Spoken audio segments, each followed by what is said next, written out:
ओम नमः शिवाय। दोस्तों, हर हर महादेव। आज की वीडियो में विनायक चतुर्थी व्रत कथा का श्रवण करने जा रहे हैं। प्रत्येक महीने में शुक्ल पक्ष की चतुर्थी तिथि को विनायक चतुर्थी का व्रत किया जाता है। इस समय मार्गशीर्ष माह चल रहा है और इस माह की विनायक चतुर्थी 16 दिसंबर को पड़ने जा रही है।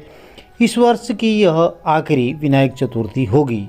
चतुर्थी तिथि भगवान गणेश जी को समर्पित होती है। इस दिन विधि विधान से गौरीपुत्र भगवान श्री गणेश की पूजा अर्चना की जाती है। गणेश जी सभी देवताओं में प्रथम पूज्य हैं, आराध्य देव हैं और बहुत ही शुभता के प्रतीक हैं। ऐसी मान्यता है कि इस दिन गणपति बप्पा की पूजा करने से और व्रत रखने से ज्ञान और ऐश्वर्य की प्राप्ति होती है।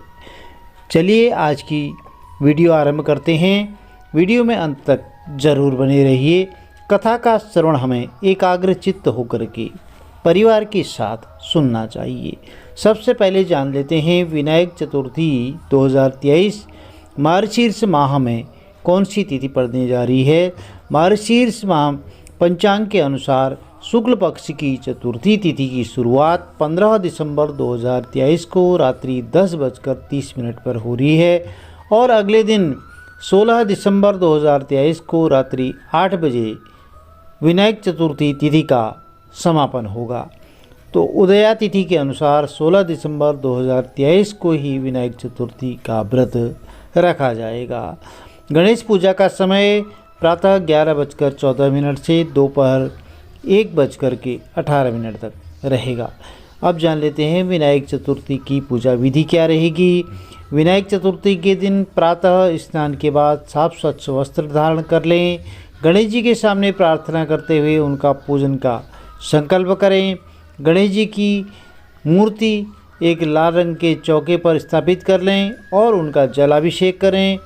भगवान श्री गणेश जी को चंदन का तिलक लगाएं। वस्त्र, कुमकुम, जनेऊ, धूप, दीप, पुष्प, अक्षत, पान, सुपारी, पंचमेवा, पंचमिठाई आदि समर्पित जरूर करें। और गणेश जी को मोदक, दूर्वाघास बहुत ही प्रिय है। ऐसे में उनकी कृपा पाने के लिए विनायक चतुर्थी के दिन मोदक या लड्डू का भोग जरूर लगाएं और भगवान श्री गणपति गजानन को दूर्वाघास जरूर अर्पित करें। सिंदूर का तिलक लगाएं और आरती करें, भोग लगाएं, कथा श्रवण करें। प्रिय भक्तजनों, हमें कथा को जो है एकाग्र चित्त होकर के ध्यान से सुनना चाहिए। भगवान की हम जब कथा सुनते हैं तो हमारा पूरा का पूरा ध्यान कथा पर रहना चाहिए, जिससे हमें पूरे उसका फल मिल सके। कथा का, पूजा विधि का, इसका हमको जो भी देवता की पूजा करते हैं, कथा श्रवण करते हैं, उसका हमें पुण्य फल प्राप्त हो सके। चलिए कथा आरंभ करते हैं। बोलिए गणपति गजानन महाराज की जय, शंकर भगवान की जय, पार्वती मैया की जय। श्री गणेश चतुर्थी व्रत की पौराणिक कथा। एक बार भगवान शिव और माता पार्वती नर्मदा नदी के किनारे बैठे हुए थे। तो वहाँ माता पार्वती ने भगवान शिव से समय व्यतीत करने के लिए चौपड़ खेलने को कहा।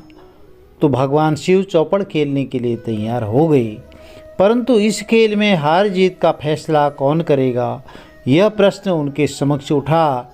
तो भगवान शिव ने कुछ तिनके एकत्रित करके उसका एक पुतला बनाकर उसकी प्राण प्रतिष्ठा कर दी और पुतले से कहा, बेटा, हम चौपड़ खेलना चाहते हैं, परंतु हमारी हार जीत का फैसला करने वाला कोई नहीं है, इसलिए तुम बताना कि हम दोनों में से कौन हारा और कौन जीता।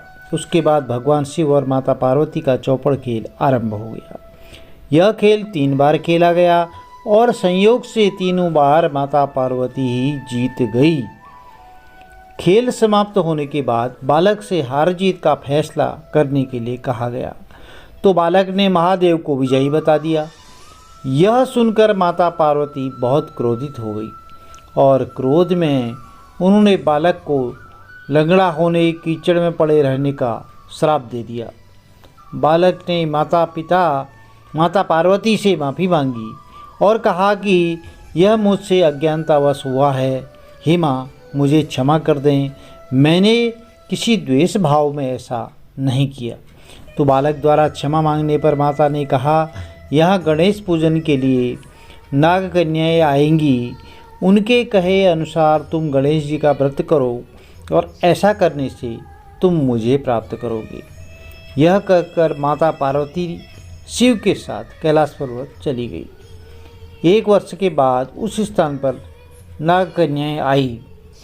तब नाग कन्याओं से श्री गणेश जी के व्रत की विधि मालूम करने पर उस बालक ने 21 दिन लगातार भगवान श्री गणेश जी महाराज का व्रत किया और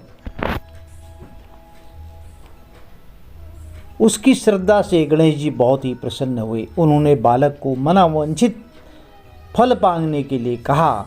तो उस बालक ने कहा, हे सिद्धिविनायक गणेश जी महाराज, मुझ में इतनी शक्ति दीजिए कि मैं अपने पैरों से चलकर अपने माता पिता के साथ कैलाश पर्वत पर पहुँच सकूँ और वे यह देख प्रसन्न हों। तो तब बालक को वरदान दे करके भगवान श्री गणेश अंतर्ध्यान हो गए। इसके बाद वह बालक जो है कैलाश पर्वत पर पहुँच गया। कैलाश पर्वत पर पहुँचने की अपनी कथा उसने भगवान शिव को सुनाई। चौपड़ वाले दिन से माता पार्वती शिव जी से विमुख हो गई थी और देवी के रुष्ट होने पर भगवान शिव ने भी बालक के बताए अनुसार 21 दिनों तक श्री गणेश का व्रत किया। इस व्रत के प्रभाव से माता पार्वती के मन से उत्पन्न शिव के लिए जो नाराजगी थी वह समाप्त हो गई। तब यह व्रत जो है विधि विधान से भगवान शंकर ने माता पार्वती को बताया।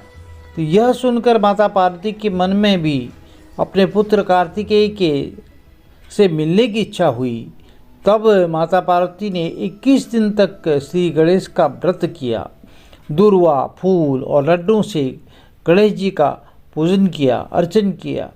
इसके बाद जो है 21वें दिन कार्तिकेय स्वयं माता पार्वती से मिलने आ गए।